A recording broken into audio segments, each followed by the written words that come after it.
प्रशांत किशोर की जनस्वराज पार्टी ने बिहार विधानसभा उपचुनाव की 4 सीटों पर पहली बार उम्मीदवार उतारने का ऐलान किया है, लेकिन चुनाव में उतरने से पहले ही उन्हें झटका लगा है।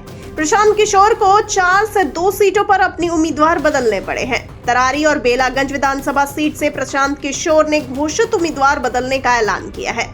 खबरों में आगे बढ़ने से पहले आप सभी से गुजारिश है कि अगर आप हमारे चैनल पर नए हैं तो इसे अभी सब्सक्राइब कर लीजिए और बेल आइकन में जाकर ऑल को सिलेक्ट करिए। आपको बता दें कि भोजपुर जिले के मुख्यालय आरा में एक प्रेस कॉन्फ्रेंस में प्रशांत किशोर ने ऐलान किया कि तरारी विधानसभा उपचुनाव से सामाजिक कार्यकर्ता किरण सिंह चुनाव लड़ेंगी।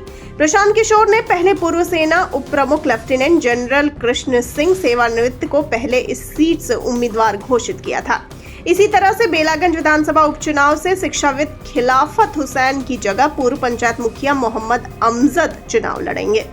प्रशांत किशोर ने उम्मीदवारों के नामों में बदलाव का ऐलान करते हुए कहा कि चुनावी प्रणाली को सत्ता पक्षधर मानते हैं, इसमें नए उम्मीदवारों को मुश्किलों का सामना करना पड़ता है, वहीं स्थापित पार्टियों में कोई परेशानी नहीं होती है। प्रशांत किशोर ने कहा कि उनकी पार्टी के उम्मीदवार 25 अक्टूबर को नामांकन पत्र दाखिल करेंगे, उसी समय उन्हें चुनाव चिन्ह दिया जाएगा। उन्होंने दावा किया कि जनस्वराज के सभी उम्मीदवार उपचुनाव में अच्छा प्रदर्शन करेंगे। उन्होंने तरारी से लेफ्टिनेंट जनरल सिंह चुनाव नहीं लड़े जाने पर कहा कि उन्हें स्थानीय मतदाता सूची में अपना नाम दर्ज कराना होगा। इस परेशानी से बचने के लिए नए उम्मीदवार का ऐलान करने का निर्णय किया गया है। प्रशांत किशोर ने कहा कि बेलागंज विधानसभा उपचुनाव में खिलाफत हुसैन को उनकी वरिष्ठता को देखते हुए उतारा गया था, लेकिन उन्होंने चुनाव लड़ने से इनकार कर दिया। उन्होंने कहा कि उम्र और शिक्षा में रुचि की वजह से वह चुनाव नहीं लड़ना चाहते हैं।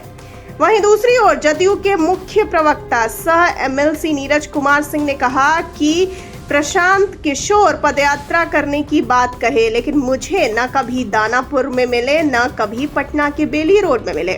उन्होंने राजनीति में सर्वे करने की बात कही थी, अच्छे लोगों को लाने की बात कही थी, लेकिन उनको उम्मीदवार ही बदलना पड़ा है या पकड़ुआ उम्मीदवार बना रहे थे, इसीलिए लोग भाग रहे थे क्योंकि उनको उम्मीदवारों को नीचे से प्रथम करने की उम्मीद है। बेलागंज में उन्होंने उम्मीदवार क्यों बदल दिए? क्योंकि वहां कुर्सी चली थी।